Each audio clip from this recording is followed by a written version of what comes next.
کے پاس اللہ کی کتاب اور تھی، لیکن فیصلہ نہیں کیا، بلکہ رسول پاک صلی اللہ علیہ وسلم کے پاس آئے اس امید میں کہ شاید وہاں کچھ آسانی مل جائے، چونکہ توریت میں جو فیصلہ تھا اس مقدمے کا وہ سخت تھا، جو اس پر سزا مقرر کی گئی تھی وہ سخت تھی، تو اس لیے وہ نرم حکم لینے کے لیے رسول پاک صلی اللہ علیہ وسلم کے پاس آئے۔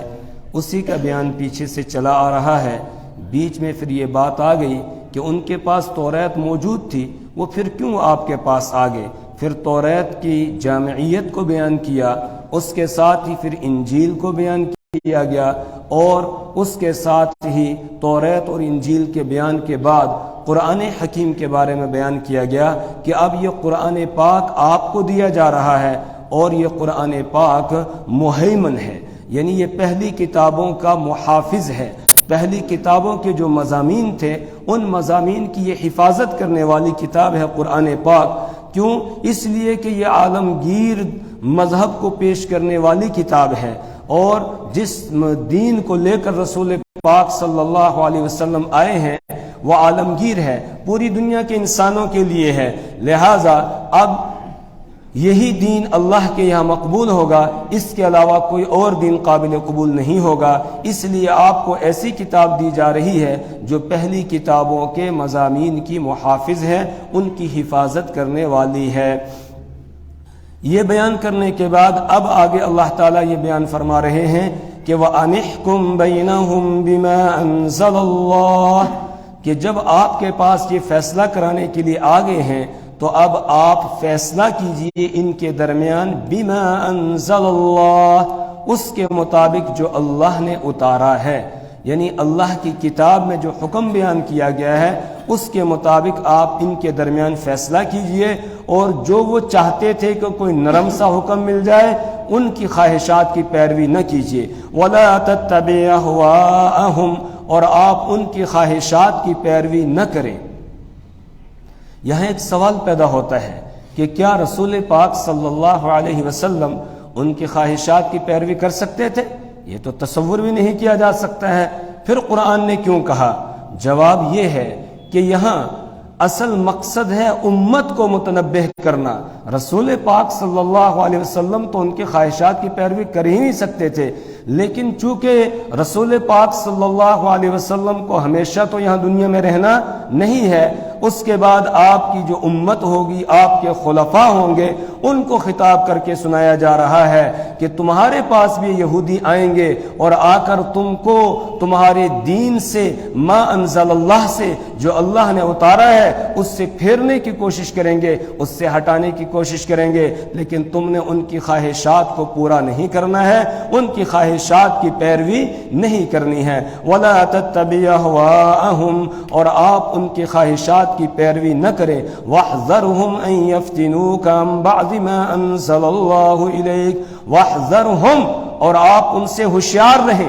وَاحْذَرْهُمْ، آپ ان سے ہوشیار رہیں، ان یفتنوکا، کہ وہ آپ کو فتنے میں ڈال دیں، اس بات سے ہوشیار رہیں کہ وہ آپ کو فتنے میں ڈال دیں، عن بعض ما انزل اللہ الیک، بعض اس حکم سے ہٹا کر جو اللہ نے آپ کی طرف اتارا ہے، یعنی ان کا مقصد یہ ہے کہ اللہ نے جو حکم اتارا اس سے ہٹ کر آپ کوئی اور فیصلہ ان کو دے دیں، تو اس صورت میں تو اللہ کے حکم کی نافرمانی ہو جائے گی، اور یہ یہی چاہتے ہیں کہ وہ ہٹانا چاہتے ہیں آپ کو، آپ کی امت کو راہ حق سے ہٹانا چاہتے ہیں۔ کیوں؟ اس لیے کہ خود تو جہنم میں جائیں گے، وہ یہ چاہتے ہیں کہ امت مسلمہ کو بھی جہنم کے اندر لے جائے۔ وَدَّ كَثِيرٌ مِّنْ أَهْلِ الْكِتَابِ لَوْ يَرُدُّونَكُم مِّن بَعْدِ إِيمَانِكُمْ كُفَّارًا، کہ بہت سے اہل کتاب یہودی اور عیسائی یہ چاہتے ہیں کہ وہ تم کو ایمان کے بعد پھر دوبارہ سے کافر بنا دیں، وہ تمہیں بھی کفر کی طرف لے جانا چاہتے ہیں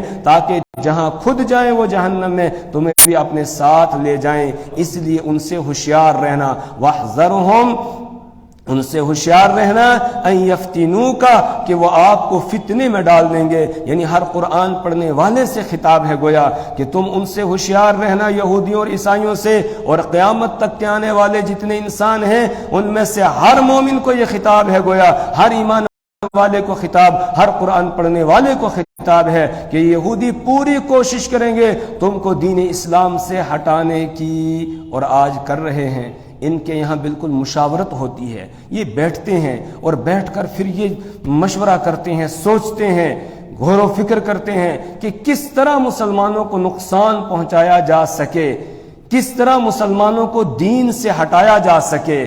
پھر اس طرح کی چیزیں ایجاد کرتے ہیں کہ جن سے ایمان والوں کا ایمان متزلزل ہو جاتا ہے اور ایمان والے ایمان سے ہٹنے لگ جاتے ہیں۔ مثال کے طور پر شریعت تصویر کو اچھا نہیں سمجھتی ہے، بلکہ تصویر، فوٹو جو ہے، اس کو حرام قرار دیا گیا، اس کو حرام قرار دیا گیا، اور جس گھر میں فوٹو ہو، تصویر ہو، اس میں رحمت کے فرشتے داخل نہیں ہوتے ہیں۔ اب انہوں نے یہ بات پڑھی، اس کے بعد انہوں نے اس فوٹو کو، تصویر کو اتنا عام کیا، اتنا عام کیا کہ آج ماچس کی ڈبی بھی بغیر تصویر کے آپ کو نہیں ملے گی، اس پر بھی کسی جاندار کی تصویر بنی ہوئی ہوگی، وہ تصویر آپ کو ملے گی۔ اسی طریقے سے اسلام میں عورت کے لیے حکم ہے کہ عورت پردے میں رہے۔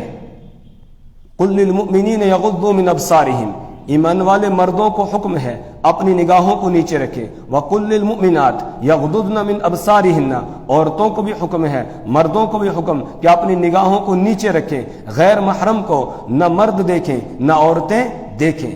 انہوں نے عورت کی تصویر کو اتنا عام کیا، اتنا عام کیا کہ آج ماچس کی ڈبی پر بھی عورت کی تصویر ہے، اتنا عام کر دیا تاکہ کوئی بچنا چاہے تو بچ نہ پائے۔ کیوں؟ اس لیے کہ تاکہ ایمان والوں کا ایمان خراب ہو، ان کو اس سے نقصان پہنچے۔ اسی طرح یہ بیٹھ کر ایک ایک بات پر غور کرتے ہیں اور اس کے بعد پھر اسلام کے خلاف کرنے کی کوشش کرتے ہیں تاکہ مسلمانوں کا ایمان خراب ہو، وہ اپنے ایمان پر پکے اور پختہ نہ رہیں، تو ہٹانے کی کوشش کرتے ہیں۔ اللہ پہلے ہی ہمیں متنبہ کر رہا ہے، وَاحْذَرْهُمْ، ان سے بچ کے رہنا، ان سے بچنا، ہوشیار رہنا، ان یفتنوک عن بعض ما انزل اللہ الیک، کہ یہ فتنے میں ڈال دیں آپ کو، عن بعض ما انزل اللہ الیک، بعض اس حکم سے کہ جو اللہ نے آپ کی طرف اتارا ہے۔ فَإِن تَوَلَّوْا، بس اگر یہ روگردانی کریں، یعنی رسول پاک صلی اللہ علیہ وسلم کو حکم دیا آپ فیصلہ بالکل دو ٹوک الفاظ میں وہی کیجئے جو اللہ نے آپ کی طرف اتارا ہے، نازل کیا ہے۔ اس کے بعد اب یہ مانے نہ مانے وہ ان کی مرضی ہے، لیکن آپ ان کی خواہشات کے مطابق فیصلہ نہیں کریں گے، جو اسلام کا حکم ہے وہ آپ ان کو دو ٹوک الفاظ میں بتا دیجئے۔ فَإِن تَوَلَّوْا، بس اگر وہ روگردانی کریں، فَاعْلَمْ، تو آپ جان لیجئے، انما یرید اللہ ان یصیبہم ببعض ذنوبہم، انما یرید اللہ، کہ اللہ تبارک و تعالی چاہتا ہے، ان یصیبہم، تو آپ جان لیجئے اس بات کو کہ اللہ چاہتا ہے، ان یصیبہم، کہ اللہ تعالیٰ ان کو مصیبت میں مبتلا کر دے، ببعض ذنوبہم، ان کے بعض گناہوں کی وجہ سے اللہ ان کو مصیبت میں مبتلا کرنا چاہتا ہے، بس آپ جان لیجئے۔ اور پھر ایسا ہی ہوا جب رسول پاک صلی اللہ علیہ وسلم نے ان کو حکم سنا دیا کہ تمہاری توریت میں بھی یہی حکم ہے کہ جو شادی شدہ ہونے کے باوجود بدکاری کا ارتکاب کرے گا تو اس کو رجم کیا جائے، اس کو سنسار کیا جائے۔ توریت میں بھی یہی حکم ہے اور ہمارے مذہب کے اندر، ہمارے دین میں بھی یہی حکم ہے، لہٰذا اب ان کو رجم کیا جائے۔ تو اس وقت وہ تھوڑے پیچھے ہونے لگے، لیکن چونکہ وہاں پر دوسرے یہودی بھی تھے، عیسائی بھی تھے، مسلمان بھی تھے، منافق بھی تھے، اور وہ یہودی بھی تھے جو نچلے درجے کے تھے، جن پر یہ مظالم ڈھاتے تھے، جن کو کمتر سمجھا جاتا تھا، اور ان کے لیے قانون اور تھا اور مالداروں کے لیے، بڑوں کے لیے قانون اور تھا۔ انہوں نے بھی شور مچایا کہ جب فیصلہ کرانے یہاں آئے تھے، اب فیصلہ ہو چکا ہے، لہٰذا اس فیصلے کو نافذ کیا جائے۔ پھر اس فیصلے کو نافذ کیا گیا اور اس مرد اور عورت دونوں کو مسجد نبوی کے سامنے سنسار کیا گیا، رجم کیا گیا، ان کو سزا دی گئی۔ اور بخاری شریف کے اندر روایت ہے کہ جس وقت پتھر ان پہ لگ رہے تھے تو وہ مرد جو ہے وہ عورت کے اوپر اس طرح جھکے جا رہا تھا کہ اس کو پتھر نہ لگے، لیکن پھر دونوں کو پتھر مار مار کے ہلاک کیا گیا اور ان کی لاشیں یہاں سے واپس گئی۔ تو جو اللہ کا حکم تھا وہ ان پر جاری کیا گیا۔ یہاں تھوڑا سا ہم رک جائیں اور اسلامی تاریخ کے حوالے سے ہم دیکھیں کہ یہودی وہ تھے جو اللہ کے حکم سے جی چرانا چاہتے تھے، اللہ کے حکم سے جی چرانا چاہتے ہیں، بھاگتے ہیں، اللہ کے حکم کو اپنے اوپر نافذ نہیں کرتے ہیں۔ اور مسلمانوں کی تاریخ کیا ہے کہ حضرت ماعز اسلمی رضی اللہ تعالی عنہ سے بدکاری کا ارتکاب ہو گیا۔ انسان ہے، گناہ ہو سکتا ہے انسان سے، گناہ ہو گیا، لیکن جب گناہ ہو گیا اس کے بعد وہ بے چین ہو گئے، بے قرار ہو گئے، اور بے چین اور بے قرار ہونے کے بعد رسول پاک صلی اللہ علیہ وسلم کے پاس آ گئے، حالانکہ کسی نے ان کو دیکھا نہیں، کسی نے نہیں دیکھا ہے، کسی کو پتا نہیں ہے، صرف انہیں پتا ہے، یا جس کے ساتھ انہوں نے اس گناہ کو کیا اس کو پتا ہے، اور کسی کو پتا نہیں ہے۔ لیکن آخرت کا ڈر اور خوف اتنا تھا کہ رسول پاک صلی اللہ علیہ وسلم کے پاس آئے، یا رسول اللہ صلی اللہ علیہ وسلم میں تو ہلاک ہو گیا۔ آپ نے فرمایا کیا ہوا؟ کہنے لگے مجھ سے ایسا ایسا ہو گیا۔ رسول پاک صلی اللہ علیہ وسلم نے فرمایا نہیں ماعز، تمہیں کوئی غلط فہمی ہوئی ہے، ایسا نہیں ہو سکتا ہے تم سے۔ کہا نہیں یا رسول اللہ، مجھ سے یہ گناہ سرزد ہو گیا ہے، میں ناپاک ہو چکا ہوں، مجھے پاک کر دیجئے، مجھے اللہ کا حکم مجھ پر جاری کر کے مجھے پاک کر دیجئے۔ بے قرار ہو گئے۔ رسول پاک صلی اللہ علیہ وسلم نے چہرہ ادھر پھیر لیا، اس طرف آ گئے، آ کر کہنے لگے یا رسول اللہ صلی اللہ علیہ وسلم میں گناہ کر کے ناپاک ہو گیا ہوں، مجھے اللہ کا حکم جاری کر کے پاک کر دیجئے۔ آپ نے تیسری جانب ادھر چہرے کو پھیر لیا، ادھر آ گئے، اور آ کر ادھر بھی یہی بات کہی۔ آپ نے پھر اور جانب چہرہ پھیرا، ادھر آ گئے، 4 مرتبہ انہوں نے اقرار کیا آ کر۔ اور بعض روایات میں ہے کہ رسول پاک صلی اللہ علیہ وسلم ان کو بھگا دیا کہ چلو چلو یہاں سے، ایسا نہیں ہو سکتا ہے، تم سے یہ گناہ نہیں ہوا ہوگا۔ یہ چلے گئے، گلی سے مڑ کے پھر واپس آ گئے، یا رسول اللہ مجھ سے یہ گناہ ہو گیا ہے، مجھے پاک کر دیجئے۔ آپ نے پھر بھگایا، پھر آگے، پھر بھگایا، پھر آگے، پھر بھگایا، 4 مرتبہ آپ نے ان کو بھگایا، 4 مرتبہ انہوں نے اقرار کیا۔ اس کے بعد رسول پاک صلی اللہ علیہ وسلم نے اب ان پر اللہ کا حکم جاری کرنے کا حکم جاری کیا کہ ان کو سنسار کیا جائے۔ تو انہوں نے دنیا کے اندر اپنے اوپر سزا کو جاری کروانا، اس کو گوارا کر لیا اور اس کو اختیار کیا تاکہ آخرت کی سزا سے بچ جائیں، آخرت کی سزا سے بچ جائیں۔ پھر کسی نے کہا کہ ماعز کو ایسے مارا گیا جیسے کتے کو مارا جاتا ہے۔ رسول پاک صلی اللہ علیہ وسلم نے فرمایا کیا بات کہہ رہے ہو، ماعز نے ایسی توبہ کی ہے، اگر اس توبہ کو پورے مدینہ والوں پر تقسیم کر دیا جائے تو ان پر بھی بھاری ہو جائے، ایسی توبہ انہوں نے کی ہے۔ اور صرف مرد ہی نہیں بلکہ عورتوں کا بھی یہ حال ہے۔ فاطمہ غامدیہ، قبیلہ غامدیہ ایک عورت، اس سے گناہ کا ارتکاب ہو گیا، رسول پاک صلی اللہ علیہ وسلم کے پاس آ گیا، حالانکہ کسی کو پتہ نہیں ہے، لیکن گناہ کے بعد احساس ہوا کہ میں نے اللہ کی نافرمانی کر دی ہے، کل اللہ کے دربار میں حاضری ہوگی، وہاں پوچھ لیا جائے گا کیا جواب دوں گی، پھر جہنم میں جلنا پڑے گا، اور جہنم کی سزا بہت سخت ہے، دنیا کی سزا کوئی سخت نہیں ہے۔ آ گئی، آ کر رسول پاک صلی اللہ علیہ وسلم کے سامنے کہنے لگی یا رسول اللہ صلی اللہ علیہ وسلم مجھ سے یہ گناہ ہو گیا ہے، میں ناپاک ہو چکی ہوں، مجھ پر اللہ کا حکم جاری کر کے مجھے پاک کر دیجئے۔ آپ نے کہا تمہارا دماغ ٹھیک ہے نہیں، ایسا کیسے ہو سکتا ہے؟ اس نے کہا یا رسول اللہ میں بالکل ٹھیک ہوں۔ اس کے قبیلے اور خاندان والوں سے پوچھا، انہوں نے کہا ہاں بالکل اس کے دماغ میں کوئی فرق نہیں ہے۔ آپ نے فرمایا اس کا مطلب تمہارے رحم کے اندر ممکن ہے کہ بچہ ٹھہر گیا ہو، اس کا تو کوئی قصور نہیں ہے، اگر تمہیں رجم کیا جائے گا، سنسار کیا جائے گا، وہ بچہ بھی ہلاک ہو جائے گا، اس کا کوئی قصور نہیں ہے، جاؤ اور جب بچہ پیدا ہو جائے گا اس کے بعد پھر آ جانا۔ یہ چلی گئی، بچے کو جنم دیا، جب بچہ پیدا ہو گیا بچے کو لے کر آ گئی، یا رسول اللہ صلی اللہ علیہ وسلم مجھ پر اللہ کا حکم جاری کیجئے، مجھے پاک کر دیجئے۔ رسول پاک صلی اللہ علیہ وسلم نے فرمایا ابھی اس بچے کو تمہاری ضرورت ہے، جب تک یہ دودھ پی رہا ہے تب تک اس کو دودھ پلاتی رہو، اور جب یہ دودھ کے علاوہ دوسری غذائیں لینے لگے گا پھر اس کو لے کر آ جانا، اس کے بعد تم پر اللہ کا حکم جاری کیا جائے گا۔ یہ چلی گئی، لیکن آخرت کا ڈر اور خوف اتنا ہے کہ پھر آ گئی۔ جب بچے نے روٹی کھانا شروع کی تو روٹی کا ٹکڑا لیا ہوئے آ گئی اور آ کر رسول پاک صلی اللہ علیہ وسلم کے سامنے بچے کو رکھا اور روٹی کا ٹکڑا بچے کے ہاتھ میں دیا اور کہا بچہ کھا۔ بچے نے کھانا شروع کیا۔ اب کہنے لگی یا رسول اللہ صلی اللہ علیہ وسلم اب تو بچہ یہ کھانا کھانے لگ گیا ہے، لہٰذا اب اس کو میری ضرورت نہیں ہے، مجھے پاک کر دیجئے۔ اب اس پر اللہ کا حکم جاری کیا جاتا ہے، اس کو سنگسار کیا جاتا ہے۔ تو یہودی وہ ہیں جو اللہ کے حکم سے بھاگتے ہیں، اور مسلمان وہ ہے کہ جس سے گناہ سرزد ہو جاتا ہے وہ بے قرار ہو جاتا ہے، وہ بے چین ہو جاتا ہے، اور جب تک اللہ کا حکم جاری نہیں ہوتا ہے تب تک اسے چین اور سکون نہیں ملتا ہے۔ تو اللہ فرما رہے ہیں اگر یہ روگردانی کرے تو جان لیجئے کہ اللہ تعالیٰ ان کو بڑی مصیبت میں مبتلا کرے گا ان کے گناہ کی وجہ سے۔ وَإِنَّ كَثِيرًا مِّنَ النَّاسِ لَفَاسِقُونَ وَإِنَّ كَثِيرًا مِّنَ النَّاسِ، اور بے شک لوگوں میں سے بہت سارے لَفَاسِقُونَ، البتہ وہ فرما برداری سے نکل جانے والے ہیں، فاسق ہیں بہت سارے۔ کچھ ہوتے ہیں کہ جن کو آخرت کا ڈر اور خوف ہوتا ہے، ان سے گناہ ہو جائے وہ بے چین ہو جاتے ہیں، بے قرار ہو جاتے ہیں۔ جب تک انہیں اس بات کا یقین نہ ہو جائے کہ میری توبہ قبول ہو گئی ہے تب تک انہیں چین نہیں ملتا ہے، انہیں سکون نہیں ملتا ہے۔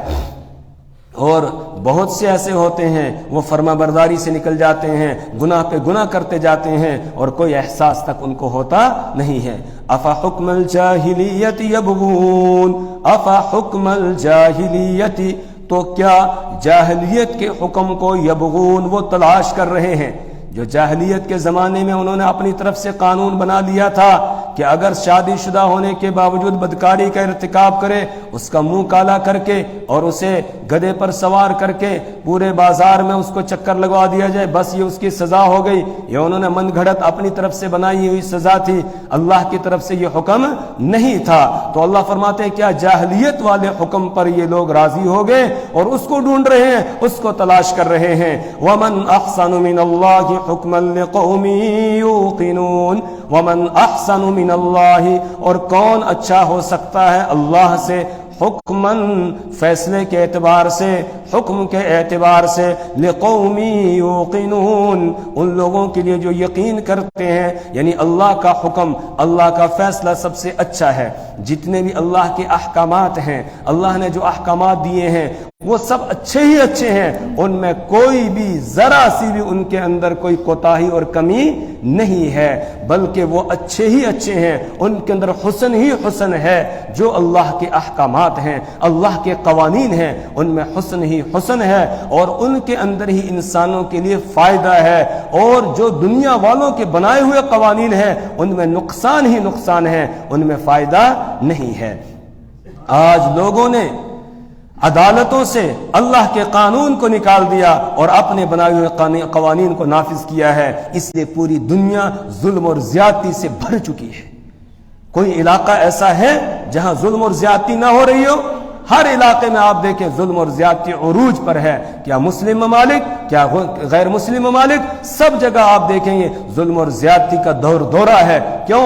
اس لیے کہ اللہ کے قوانین کو لوگوں نے چھوڑ دیا اور اپنے بنائے ہوئے قوانین وہی عدالتوں کے اندر نافذ ہیں، اور عدالتیں بھی ایسی ہو گئی ہیں کہ ان عدالتوں سے انصاف حاصل کرنا آج مشکل ہو گیا ہے۔ کسی کہنے والے نے کہا آج کی عدالتوں سے انصاف لینے کے لیے عمر نوح چاہیے اور خزانہ قارون چاہیے اور صبر ایوب چاہیے۔ آج کی عدالتوں میں کہا انصاف ملتا ہی نہیں ہے، چکروں پہ چکر، تاریخوں پہ تاریخیں لگتی رہتی ہیں۔ جرم کو ثابت کرنے میں 10 سال لگ جاتے ہیں، اس کے بعد اب جرم ثابت ہوا تو اب عمر قید کریں گے اس کو، اب آگے کچھ اور اس کے لیے سزا جاری کریں گے۔ وہ بیچارہ پہلے ہی عمر قید کاٹ چکا ہوتا ہے صرف جرم کے ثبوت میں ہی، ابھی جرم ثابت ہی نہیں ہوا ہوتا ہے۔ آج کی عدالتیں یہ ہے، ہر جگہ یہی حساب ہو گیا ہے کہ انصاف نام کی چیز رہی نہیں ہے۔ افا حکم الجاہلیت یبغون، اللہ فرماتے کیا یہ جاہلیت کے حکم کو اس کو تلاش کر رہے ہیں ہیں، جو جاہلیت کے قوانین ان کے بنائے ہوئے تھے ان کو ڈھونڈ رہے ہیں۔ وَمَنْ أَحْسَنُ مِنَ اللَّهِ حُكْمًا لِقَوْمٍ يُوقِنُونَ، حالانکہ اللہ سے زیادہ اچھا حکم اور فیصلے کے اعتبار سے کون ہو سکتا ہے؟ کوئی بھی نہیں ہے۔ لِقَوْمٍ يُوقِنُونَ، ان لوگوں کے لیے جو یقین رکھنے والے ہیں۔ لہذا جو اللہ کی ذات پر یقین رکھنے والے ہیں انہیں چاہیے وہ اللہ کے قوانین کے مطابق زندگی بسر کریں، وہ دوسرے قوانین کو جوتے کی ٹھوکر سے اڑا دیں، انہیں اس کی ضرورت نہیں ہے، وہ اللہ کے قوانین کو لے کر اس کے مطابق زندگی بسر کریں۔ یا ایھا الذین آمنوا لا تتخذوا اليهود والنصارى اولیاء بعضهم اولیاء بعض، پہلے یہودیوں اور عیسائیوں کا تذکرہ تھا، ان کو کتابیں دیے جانے کا تذکرہ تھا اور ان کو کہا گیا تھا کہ وہ اپنی کتاب کے مطابق فیصلہ کریں، کتاب پر عمل کریں۔ اور کتاب پر عمل کرنے کی ایک صورت یہ بھی تھی کہ جب رسول اکرم صلی اللہ علیہ وسلم تشریف لا چکے ہیں، اب حضور پاک صلی اللہ علیہ وسلم پر ایمان لانا یہ عین ان کا اپنی کتاب پر ایمان لانا ہے۔ کیوں؟ اس لیے کہ ان کی کتابوں میں رسول پاک صلی اللہ علیہ وسلم کی بشارت دی گئی، آپ کے اوصاف بیان کیے گئے اور ان کو آپ صلی اللہ علیہ وسلم پر ایمان لانے کا حکم دیا گیا تھا، لیکن انہوں نے اس پر عمل نہیں کیا۔ تو گویا اپنی کتاب کو بھی انہوں نے نہیں مانا، اور جب اپنی کتاب کو بھی انہوں نے نہیں مانا، اب ایمان والوں کو حکم دیا جا رہا ہے ایسے نافرمانوں کے ساتھ تمہاری دوستی نہیں ہونی چاہیے۔ یا ایھا الذین آمنو، اے وہ لوگوں جو ایمان لائے ہو، لا تتخذوا اليہود والنصارى، تم نہ بناؤ یہودیوں کو اور عیسائیوں کو اولیاء، دوست، ولی کی جمع ہے اولیاء، اور ولی دوست کو کہتے ہیں، تم ان کو دوست نہ بناؤ، ان کے ساتھ دوستیاں نہ لگانا۔ دوستی نہ لگانے کا مطلب کیا ہے؟ پہلے ہم پڑھ چکے ہیں قرآن حکیم میں اللہ تعالیٰ نے بارہا غیروں کے ساتھ دوستی کرنے سے منع کیا، اور مفسرین نے دوستی کے 4 درجے بیان کیے ہیں: موالات، مواسات، مدارات اور معاملات۔ موالات، دلی دوستی، جگری دوستی، یہ تو ایک مومن کی مومن ہی کے ساتھ ہو سکتی ہے۔ رازداں دوست مومن کا مومن ہی ہو سکتا ہے، غیر کے ساتھ یہ دلی دوستی کرنے کی اجازت نہیں ہے۔ اور دلی دوستی کا مطلب یہ ہے کہ دل کا میلان اس کی طرف ہو، پھر آدمی اس کو اپنے لیے آئیڈیل بنا لے، پھر اس کو اپنے لیے نمونہ بنا لے، پھر اس کی طرح بننے کی کوشش کرے۔ تو کہا یہ ایک مومن کی دوستی مومن کے ساتھ ہونی چاہیے، اور مومن بھی کیسا ہو آگے آ رہا ہے، اس رکوع کے آخر میں آ رہا ہے کہ مومن کیسا ہونا چاہیے جس کے ساتھ تمہاری دوستی ہونی چاہیے۔ تو اپنے لیے آئیڈیل اور نمونہ کہا صرف مومن ہی کو بنایا جا سکتا ہے، مومن کے علاوہ کسی اور کو بنانے کی اجازت نہیں ہے کہ تم ان کی طرح بننے کی کوشش کرو، ان کو مسلمانوں پر ترجیح دینے لگ جاؤ، ان کی باتوں کا زیادہ جو ہے وہ لو اور ان کا زیادہ اکرام اور احترام شروع کر دو۔ کہا نہ، اس کی تمہیں اجازت نہیں ہے۔ دوسرا ہے مواسات۔ مواسات کا مطلب یہ ہے ہمدردی رکھنا۔ تو انسان سے ہمدردی رکھتا ہے، چاہے وہ غیر ہی کیوں نہ ہو، اس کے ساتھ ہمدردی ہو۔ وہ بیمار ہو گیا، اس کی عیادت بھی کی جائے، اس کو کوئی پریشانی آ جائے، کوئی مصیبت آ جائے، اس کی مدد کی جائے، اگر اس کی مدد کی ضرورت ہے اس کی مدد کی جائے۔ رسول پاک صلی اللہ علیہ وسلم ایک یہودی کے گھر جاتے ہیں، پتہ چلا کہ اس کا بیٹا بیمار ہو گیا ہے۔ آپ صلی اللہ علیہ وسلم اس کی عیادت کے لیے تشریف لے جاتے ہیں۔ بیٹا موت اور حیات کے بیچ میں تھا، اور اس کا باپ یہودی وہ توریت لے کر اس کے سرہانے بیٹھا ہوا توریت پڑھ رہا تھا۔ رسول پاک صلی اللہ علیہ وسلم تشریف لے گئے، بچے کی تیمارداری کی، عیادت کی۔ اس کے بعد اس یہودی سے کہا کہ جو تیرے ہاتھ میں توریت ہے، کیا اس میں میرا بھی کچھ تذکرہ پاتا ہے؟ اس نے انکار کر دیا، آپ کا اس میں کوئی تذکرہ نہیں ہے۔ وہ بچہ جو جانکنی کے عالم میں تھا، اس نے فوراً کہا کہ میرا باپ جھوٹ بول رہا ہے، توریت میں آپ کا تذکرہ ہے۔ رسول پاک صلی اللہ علیہ وسلم نے فرمایا اس بچے سے، بیٹا جب جانتے ہو تو مانتے کیوں نہیں ہو؟ پڑھو اشہد اللہ الہ الا اللہ و اشہد ان محمدا عبدہ و رسولہ۔ بچہ باپ کی طرف دیکھنے لگا، باپ کا دل بھی نرم ہو گیا تھا، کیونکہ رسول پاک صلی اللہ علیہ وسلم اخلاق کریمانہ کے اعلیٰ درجے پر تھے۔ اس کے گھر دشمن ہونے کے باوجود اس کے گھر اس کے بچے کی عیادت کے لیے گئے ہیں، اس کا دل نرم ہو چکا تھا۔ اس نے بیٹے سے کہا اطع ابا القاسم، ابو القاسم کی بات کو مان لو۔ بیٹے نے کلمہ پڑھا، جیسے ہی کلمہ پڑھا اس کی روح قبض ہو گئی۔ رسول پاک صلی اللہ علیہ وسلم کا چہرہ کھلکھلا اٹھا خوشی کی وجہ سے۔ ایسا لگ رہا تھا جیسے سونے کا پانی آپ کے چہرے پر چھڑک دیا گیا ہو یا انار کا جوس آپ کے چہرے پر ڈال دیا گیا ہو۔ اس طرح رسول پاک صلی اللہ علیہ وسلم کا چہرہ خوشی کی وجہ سے کھلکھلا اٹھا کہ ایک میرا امتی جو جہنم میں جا رہا تھا وہ جہنم سے بچ کے جنت میں چلا گیا۔ اگر کلمہ نہیں پڑھتا تو سیدھا کہاں جاتا؟ جہنم میں، اور اب کہاں آ گیا؟ جنت میں آ گیا ہے۔ کیا تڑپ تھی رسول پاک صلی اللہ علیہ وسلم کی۔ اللہ ہمیں بھی یہ نصیب کرے، اللہ ہمیں بھی نصیب کرے۔ آج ہم اپنے لیے ہی جیتے ہیں، دوسروں کے لیے نہیں جیتے ہیں۔ ہے کوئی جو غیروں کے لیے رو رہا ہو یا نافرمانوں کے لیے رو رہا ہو، ان کے لیے رو رو کر اللہ سے معافیاں مانگ رہا ہو؟ ہم اپنے لیے نہیں مانگتے ہیں، دوسروں کے لیے کیا مانگیں گے؟ اپنے لیے نہیں مانگتے ہیں، توفیق نہیں ہوتی ہے۔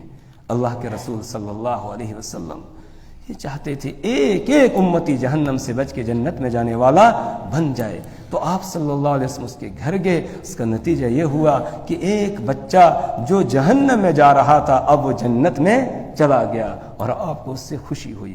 تو یہ مواسات اس سے منع نہیں کیا گیا۔ اسی طرح مدارات، اچھے اخلاق سے پیش آنا، اچھی طرح پیش آنا، خاطرداری دوسرے کی کرنا، اس سے بھی منع نہیں کیا گیا۔ مسلمان وہی ہے جو اچھے اخلاق سے سب سے پیش آئے۔ آج اسی میں کمزوری ہے، ہمارے اخلاق خراب ہو چکے ہیں۔ آج سب سے زیادہ جھوٹ بولنے والا مسلمان، سب سے زیادہ رشوت لینے والا مسلمان، سب سے زیادہ سود کھانے والا مسلمان، جتنی برائیاں ہیں سب آج ہمارے اندر ہیں۔ جب ہمارے اندر ہیں، غیر دیکھتے ہیں کہ جب مسلمان ایسے ہیں تو پھر مسلمان بن کے فائدہ کیا ہے؟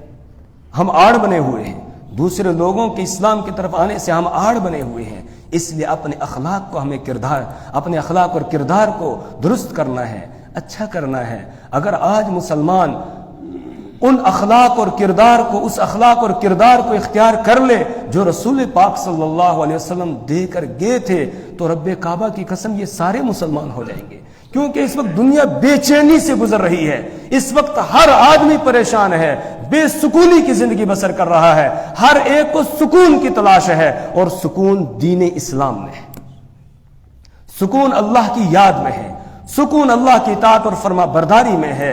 لیکن جب وہ اسلام کو پڑھتے ہیں، آنا چاہتے ہیں، پھر جب مسلمان کو دیکھتے ہیں پھر واپس ہو جاتے ہیں کہ مسلمان تو ایسے ہوتے ہیں، کیا فائدہ ہے مسلمان بن کے، ہم آڑ بنے ہوئے ہیں۔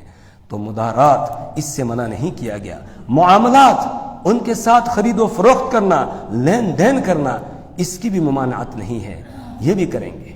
رسول پاک صلی اللہ علیہ وسلم دنیا سے تشریف لے گئے، اور آپ کی زرہ یعنی جنگی لباس وہ ایک یہودی کے پاس گروی رکھی ہوئی تھی، رہن کے طور پر رکھی ہوئی تھی۔ آپ نے اپنے گھر کے لیے اس سے 30 وسق جو ہے وہ لیے تھے ادھار، اور اس کے پاس اپنی زرہ گروی رکھی ہوئی تھی۔ پھر سیدنا ابو بکر صدیق رضی اللہ تعالیٰ عنہ نے اپنی خلافت میں اس کا وہ قرضہ ادا کر کے اور وہ زرہ اس سے واپس دی تھی، چھڑائی تھی۔ تو حالانکہ مدینہ کے اندر مسلمانوں کی دکانیں ہیں، آپ نے ان سے نہیں لیا، بلکہ یہودی سے آپ معاملہ کر رہے ہیں اور بتا رہے ہیں دیکھو ان کے ساتھ تمہیں معاملات کرنے ہیں، اور معاملات بھی بالکل صداقت کے ساتھ اور امانت کے ساتھ ہونے چاہیے، تاکہ تمہارے معاملات کو دیکھ کر یہ ایمان قبول کر لیں اور اسلام کی طرف یہ آ جائیں۔ تو معاملات سے بھی منع نہیں کیا گیا، صرف موالات منع ہے، دلی دوستی۔ اور دلی دوستی کا مطلب یہ ہے کہ ہم اتنے اس پر فریفتہ ہو جائیں کہ اس کو اپنے لیے آئیڈیل اور نمونہ بنا لیں، اور پھر اس جیسا ہی بننے لگ جائیں، اور اس کو پھر مسلمانوں کے اوپر ترجیح دے دیں، اس کی باتوں کو ترجیح دے دیں، اس کی باتوں کا ڈنڈورا پیٹتے پھریں، اور بالکل جو ہے وہ اس جیسا ہی ہونے کی کوشش کریں۔ کہا کہ نہ، اس کی اجازت تمہیں نہیں ہے۔ مسلمان کے لیے آئیڈیل اور نمونہ اللہ کے پیارے حبیب محمد عربی صلی اللہ علیہ وسلم ہیں، اور پھر وہ ایمان والے ہیں جن کی صفات آگے بیان کی جا رہی ہیں کہ جو نیک ہوں، نماز پڑھنے والے، زکوٰۃ ادا کرنے والے، اللہ کے سامنے جھک جانے والے ہوں، اللہ کے ہر حکم کو پورا کرنے والے ہوں، ان کے ساتھ ہماری دوستی ہونی چاہیے۔ اسی رکوع کے آخر میں آ رہا ہے، یا ایھا الذین آمنوا لا تتخذوا اليهود والنصارى اولیاء، اے وہ لوگوں جو ایمان لائے ہو، نہ بناؤ تم یہودیوں اور عیسائیوں کو اولیاء دوست، بعضهم اولیاء بعض، ان میں سے بعض کے دوست ہیں، وَمَن يَتَوَلَّهُم مِّنكُمْ، اور جو کوئی ان کے ساتھ دوستی لگائے گا تم میں سے فَإِنَّهُ مِنْهُمْ تو پھر وہ انہی میں سے ہو جائے گا، یعنی جو ان جیسا بننے کی کوشش کرے گا وہ انہی میں سے ہو جائے گا. جیسا کہ ایک روایت میں اللہ کے حبیب محمد عربی صلی اللہ علیہ وسلم نے بیان فرمایا من تشبہ بقوم فہو منہم، جو کسی قوم کی مشابہت اختیار کرتا ہے تو وہ انہی میں سے ہو جائے گا. قیامت کے دن اس کو ان کے ساتھ اٹھایا جائے گا. شکل و صورت ہو، لباس ہو، کھانے پینے کے طریقے ہوں، سونے جاگنے کے طریقے ہوں، اور زندگی گزارنے کا سٹائل ہو، اگر ہم غیروں کے طریقوں کے مطابق بنائیں گے تو انہی میں شمار کیے جائیں گے اور انہی کے ساتھ قیامت کے دن اٹھایا جائے گا. اللہ فرما رہے ہیں وَمَن يَتَوَلَّهُم مِّنكُمْ، اور جو کوئی ان کو دوست بنائے گا تم میں سے فَإِنَّهُ مِنْهُمْ تو پھر وہ انہی میں سے ہو جائے گا. اور جو ان کے ساتھ دوستی لگائے گا وہ ظالم ہے، اور ظالموں کو اللہ ہدایت نہیں دیتا ہے. ان اللہ لا يهدي القوم الظالمین، بے شک اللہ تعالی ظالم لوگوں کو ہدایت نہیں دیتا ہے. فَتَرَى الَّذِينَ فِي قُلُوبِهِم مَّرَضٌ يُسَارِعُونَ فِيهِمْ يَقُولُونَ نَخْشَىٰ أَن تُصِيبَنَا دَائِرَةٌ. اب یہ بتایا گیا یہودیوں کے ساتھ دوستی نہیں ہونی چاہیے، عیسائیوں کے ساتھ دوستی نہیں ہونی چاہیے، لیکن پھر بھی کچھ لوگ ہیں جن کے دلوں میں بیماری ہے، مرض ہے، وہ یہودیوں کے ساتھ ہی دوستی لگاتے ہیں، وہ عیسائیوں کے ساتھ ہی دوستی لگاتے ہیں. اس وقت اگر آپ دنیا کا جائزہ لیں گے، جتنے مسلم ممالک ہیں الا ماشاءاللہ اکا دکا کو چھوڑ کر، باقی سب کے سب بس یہودیوں کے ساتھ عیسائیوں کے ساتھ ہاتھ ملائے ہوئے ہیں. امریکہ چاچا کے ساتھ ان کی دوستی، اسرائیل کے ساتھ وہ ناراض نہیں ہونی چاہیے. مسلمان ناراض ہو جائیں، اللہ ناراض ہو، اللہ کے حبیب محمد عربی صلی اللہ علیہ وسلم ناراض ہوں تو ہوں، لیکن وہ ناراض نہیں ہونے چاہیے. میں چھوٹا تھا، بچپن کی بات ہے، تقریباً یہ سمجھو 1997-98 اس وقت کی بات ہے کہ مسجد نبوی کے امام شیخ علی عبد الرحمن الحذیفی دامت برکاتہم علی، انہوں نے ایک شیعہ کو، کوئی بڑا شیعہ ایران کا آیا ہوا تھا، تو اب حکومت کی طرف سے اس شیعہ کے ساتھ ان کو رکھا گیا کہ یہ اس کو یہاں مدینہ کے اندر زیارات پر لے جائیں گے. تو شیخ حذیفی جو مسجد نبوی کے امام ہیں، اللہ ان کی عمر میں برکت کرے، وہ اس کو لے کر سب سے پہلے روضہ اقدس پر پہنچے سلام پیش کرنے کے لیے. جب وہاں وہ پہنچا، اس نے رسول پاک صلی اللہ علیہ وسلم کو سلام کیا، الصلاۃ والسلام علیک یا رسول اللہ، یہ سلام پیش کیا. انہوں نے اس سے کہا کہ سیدنا صدیق اکبر اور سیدنا فاروق اعظم، ان دونوں پر بھی سلام پیش کرو. تو اس شیعہ نے آگے سے یہ جملہ کہا، نعوذ باللہ نعوذ باللہ، ان دونوں پر اللہ کی لعنت ہو، نعوذ باللہ. یہ شیعہ جو ہے نا، یہ صحابہ کو نہیں مانتے ہیں اور صحابہ کی شان میں گستاخیاں کرتے ہیں. تو کہا کہ لعنت ہو، نعوذ باللہ من ذالک، ایسے اس نے کہا. شیخ حذیفی وہیں بگڑ گئے اور اس کو چھوڑ دیا. اور دوسرے دن جمعہ تھا، جمعے کا خطبہ دیا، اور جمعے کے خطبے میں زبردست طریقے سے حکومت کو لیا. سب سے پہلے یہ کہ جن عیسائیوں اور یہودیوں کو تم نے یہاں جزیرۃ العرب میں جگہ دی ہے، جو امریکہ کی فوجیں ہیں یہاں پر، ان فوجوں کو یہاں سے نکالا جائے. اور اس پر حدیثیں پیش کی کہ رسول پاک صلی اللہ علیہ وسلم کا فرمان ہے، اخرج اليہود والنصارى عن جزیرۃ العرب، کہ یہودی اور عیسائیوں کو جزیرۃ العرب سے نکال دو، ان کو نکالو، یہاں پر صرف مسلمان ہی رہیں گے اور کوئی نہیں رہے گا. لیکن سعودی عرب کی حکومت نے عیسائیوں کی یعنی امریکہ کی فوج کو یہاں ٹھہرایا ہوا ہے جزیرۃ العرب میں، اور صرف اس وجہ سے کہ دوسرے کوئی حملہ کریں گے تو یہ روکیں گے اور آگے سے جواب دیں گے. اپنے پاس فوج نہیں ہے، ان کی فوجوں کو یہاں بلا رکھا ہے. تو شیخ حذیفی نے اس پر خطبہ دیا کہ ان کو نکالا جائے. سب سے پہلے نمبر پر یہ، دوسرے نمبر پر یہ کہ شیعوں پر پابندی لگائی جائے، یہ یہاں نہ آئے، اس لیے کہ یہاں آ کر یہ صحابہ کرام رضوان اللہ تعالی علیہم اجمعین کی شان میں گستاخیاں کرتے ہیں. یہ خطبہ دیا، حق بات کہی انہوں نے، لیکن حکومت نے ان کو امامت سے ہٹا دیا اور 2 سال تک ان کو معزول رکھا. 2 سال کے بعد پھر دوبارہ لوگوں کے مطالبے پر ان کو دوبارہ سے جو ہے وہ متعین کیا، مقرر کیا. 2 سال تک ان کو امامت سے ہٹا کر رکھا. کیوں؟ امریکہ ناراض ہو گیا، ایران ناراض ہو گیا، اس وجہ سے ان کو ہٹا دیا. تو آج جتنی حکومتیں ہیں وہ سب کے سب بس ان کے غلام بنے ہوئے ہیں اور ان کے اشاروں پر چل رہے ہیں۔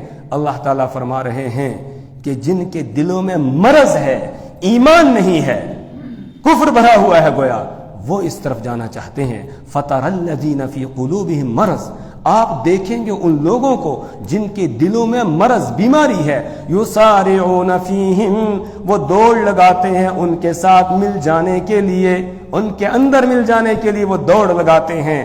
جس وقت قرآن نازل ہو رہا تھا، مدینہ میں منافقین کی جماعت تھی جو آ کر اپنے آپ کو کہتے تھے مسلمان لیکن اندر سے کافر تھے، اور ادھر مسلمانوں کو کہتے ہم تمہارے ساتھ ہیں، ادھر یہودیوں کے ساتھ بھی ان کی دوستی، عیسائیوں کے ساتھ دوستی، مشرکین کے ساتھ ان کی دوستیاں تھی۔ تو اللہ فرماتے ہیں جن کے دلوں میں بیماری ہے ان کو آپ دیکھیں گے، یسارعون فیہم، وہ دوڑتے ہیں ان کے اندر جا کر ملنے کے لیے، یقولون، اور جب ان سے کہا جاتا ہے ارے قرآن نے تو منع کیا ہے کہ تم ان کے ساتھ دوستی نہ لگاؤ، پھر تم کیوں دوستی لگاؤ؟ کہتے ہیں جی بس ہماری دوستی ان کے ساتھ کوئی دل سے تھوڑی ہے، ہم تو صرف ان کے ساتھ اس لیے دوستی رکھے ہوئے ہیں کہ مصیبت کے وقت میں یہ ہمارے کام آ جائیں، کوئی پریشانی۔ جو آج سعودی حکومت کہہ رہی ہے، گورنمنٹ کہہ رہی ہے کہ کوئی حملہ کرے گا یہ جواب دیں گے، اور لگتا نہیں ہے کہ وہ جواب دیں گے۔ دیا انہوں نے کبھی نہیں، کبھی وہ راضی ہو سکتے ہیں؟ وَلَن تَرْضَىٰ عَنْكَ الْيَهُودُ وَلَا النَّصَارَىٰ، اللہ خود کہہ رہے ہیں قرآن میں، وَلَن تَرْضَىٰ عَنْكَ الْيَهُودُ وَلَا النَّصَارَىٰ، یہودی اور عیسائی آپ سے ہرگز راضی ہو ہی نہیں سکتے،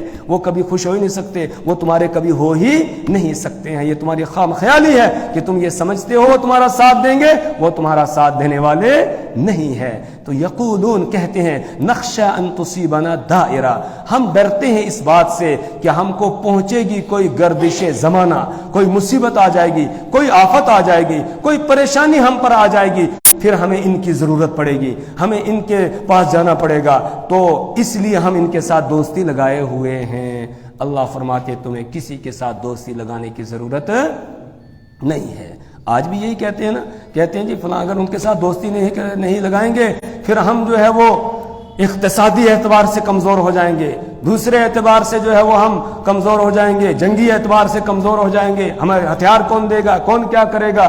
نہیں، اللہ فرماتے ہیں تمہیں اس سے ڈرنے کی ضرورت نہیں ہے۔ فَعَسَى اللَّهُ أَن يَأْتِيَ بِالْفَتْحِ أَوْ أَمْرٍ مِّنْ عِندِهِ فَيُصْبِحُوا عَلَى مَا أَصَرُّوا فِي أَنفُسِهِمْ نَادِمِينَ۔ فَعَسَى اللَّهُ، تو قریب ہے کہ اللہ تبارک و تعالی أَن يَأْتِيَ، لے آئے، بِالْفَتْحِ، فتح، اللہ تعالیٰ فتح لے آئے، یعنی مکہ فتح ہو جائے، او امر من عنده، یا اپنے پاس سے اللہ تعالیٰ کوئی اور معاملہ لے آئے، یعنی کسی اور طریقے سے اللہ ایمان والوں کی مدد کرے گا، اور ایمان والوں پر کوئی مصیبت اور پریشانی آ جائے اللہ اس کو ہٹانے والا ہے۔ کہا تمہیں دوسروں کی طرف نظر اٹھا کر دیکھنے کی ضرورت نہیں ہے، اللہ کے ساتھ اپنے تعلق کو مضبوط رکھو، پھر اللہ تعالیٰ تمہیں کامیاب کر دے گا۔ 1450 سال اگر گزر گئے ہو تب بھی اللہ کامیاب کر دے گا، لیکن شرط یہ ہے تم شریعت اور سنت کے پابند بن جاؤ۔ جب تم شریعت اور سنت کے پابند بن جاؤ گے تو اللہ کی مدد آسمان سے اتر کر آ جائے گی۔ دنیا والے سب تمہیں مٹانا چاہیں گے لیکن کوئی مٹا نہیں سکے گا۔ اور ہوا ایسا کہ نہیں ہوا؟ اللہ نے مدد کی کہ نہیں کی؟ ہیں وہ جن کو لوگ سمجھتے بیوقوف ہے، پاگل، ان کو کیا ہے، ان کو یہ تو کوئی جنگلی جانور ہیں، جانوروں کی طرح ہے، ایسا ہے، اللہ نے انہیں کامیاب کر دیا۔ اور وہ جو 40-50 ممالک اکٹھے ہو کر آئے تھے وہ سب ناکام ہوئے، نامراد ہو گئے، خائب اور خاسر ہو کر گئے، رات کو بھاگے، بھاگتے ہوئے بھی ان کو جو ہے وہ پیچھے مڑ کر دیکھنے کا موقع نہیں لگا، ایسے نکل کے چلے۔ کیوں؟ اس لیے کہ وہ شریعت اور سنت کے پابند تھے۔ تو جب شریعت اور سنت کے پابند رہو گے اللہ کی مدد تمہارے ساتھ رہے گی۔ اور اگر تم دوسروں کی طرف نظر لگا کر اور پھر اپنے ایمان کا سودا کرو گے، اپنے اعمال کا سودا کرو گے، تو بس پھر جو ہے وہ اللہ کی مدد تمہارے ساتھ نہیں ہوگی، ذلیل ہو کر رہو گے۔ اللہ تعالیٰ امت کو ذلت سے نکالے، اللہ عزت عطا فرمائے۔ تو فعسى اللہ، قریب ہے کہ اللہ تعالیٰ ان یأتی، لے آئے، بالفتح، فتح، او امر من عنده، یا اپنے پاس سے کوئی امر، کوئی معاملہ لے آئے، یعنی اور کسی طریقے سے اللہ ایمان والوں کی مدد کرے۔ فیصبحوا، پھر وہ جو ان کے ساتھ دوستیاں لگانے والے تھے تو وہ ہو جائیں گے، علی ما اسروا، اس پر جس کو وہ چھپائے ہوئے تھے، فی انفسہم، اپنے دلوں میں، نادمین، اب وہ شرمندہ ہوں گے، اس وقت وہ شرمندہ ہوں گے ہم نے غلطی کی، ہم نے ان کے ساتھ دوستی لگائی، یہ تو کسی کے سگے نہیں ہے، یہ تو کسی کے کام آنے والے نہیں ہیں، بعد میں ان کو شرمندگی ہوگی۔ اللہ فرما رہے پہلے ہی تم ان کے ساتھ دوستیاں ہی نہ لگاؤ، تمہاری دوستی اللہ کے ساتھ ہونی چاہیے، جیسا کہ اس رکوع کے آخر میں آ رہا ہے نا، انما ولیکم اللہ ورسولہ، تمہاری دوستی اللہ کے ساتھ، اللہ کے رسول کے ساتھ، والذین آمنوا، اور ایمان والوں کے ساتھ ہونی چاہیے۔ اس سے آگے انشاءاللہ کل پڑھیں گے۔ اللہ سے دعا کریں پروردگار ہمیں اپنی کتاب کی سمجھ اور فہم عطا فرمائے، اللہ ہمیں اعمال صالحہ کے توفیق عطا فرمائے، برے اعمال سے حفاظت فرمائے، اللہ اسلام اور مسلمانوں کو عزت عطا فرمائے، اسلام اور مسلمانوں کو سربلند